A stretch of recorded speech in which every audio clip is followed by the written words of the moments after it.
Hello, welcome back.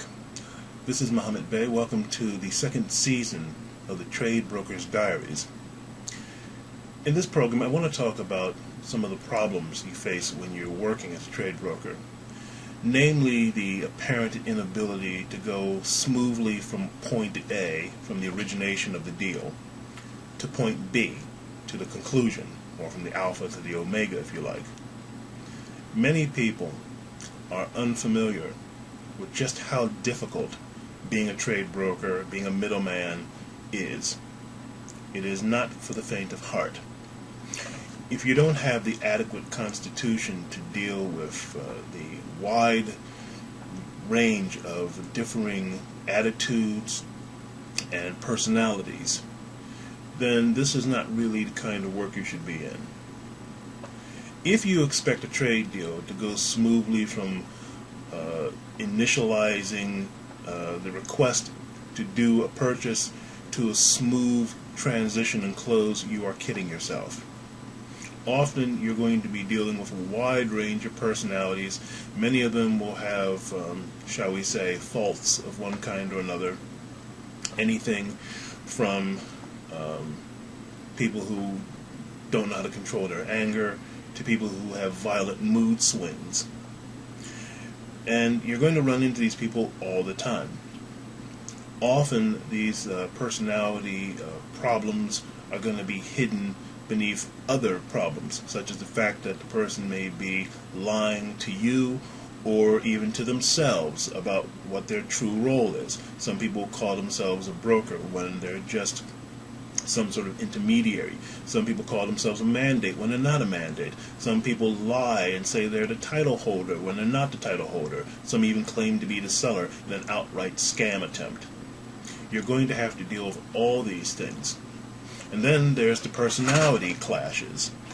People who have short tempers. People who don't like certain kind of ethnic groups and come to conversations with preconceived notions about what they should expect. Some people don't like blacks, whites, Christians, Jews, Muslims, Asians, and so forth. So you're going to have a whole potluck of conflicting ideas and attitudes and preconceived notions on your conference calls. We may live in the age of instant communication, but this does not mean that doing the trade deals is any easier. It just means it takes a little less time. If you're the sort of person who feels personally insulted very easily, someone who gets insulted easily, then chances are you're going to have a hard time in this business.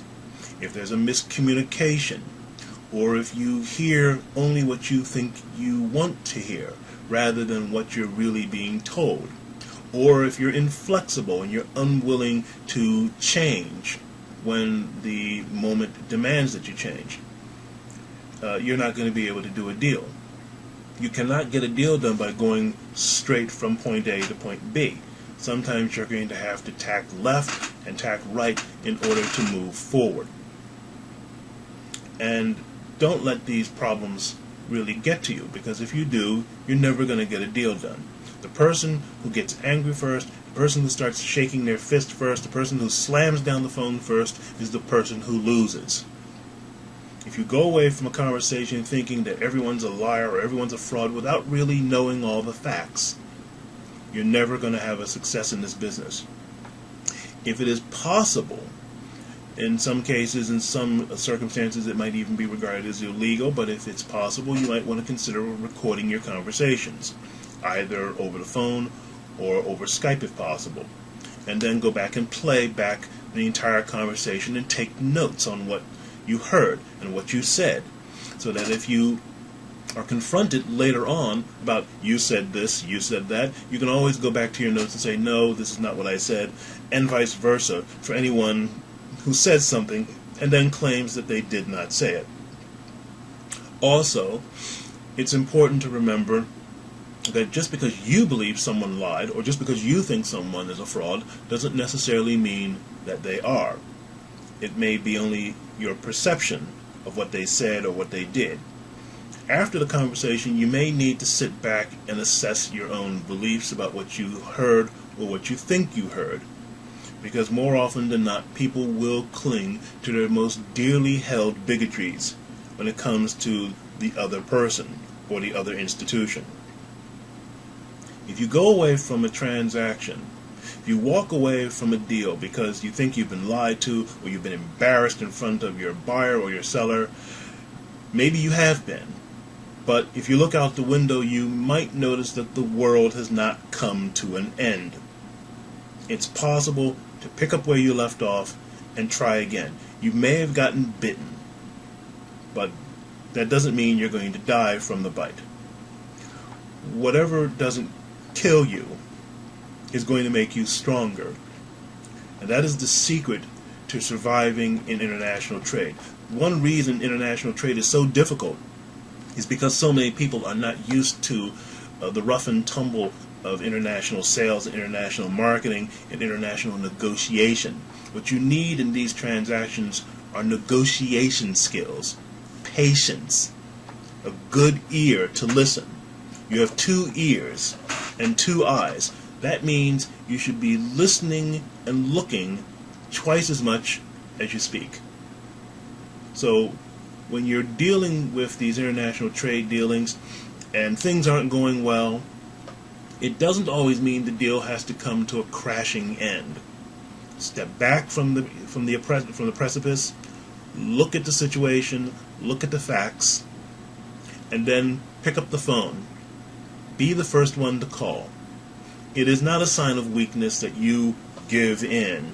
It's not giving in if at the end of the day you can cry all the way to the bank about it. It's only giving in if you quit. The quitters never win, and the winners never quit. That's all for now for this video. Be sure and stop by our website, www.capitalistinternational.org, where you can find out more information about international trade. And also visit our website, www.beyslist.com, where you can place free and low-cost ads worldwide in over 900 cities, with more on the way. I'm your host, Muhammad Bey. Thanks for watching this video. Thanks for visiting my websites. Take care.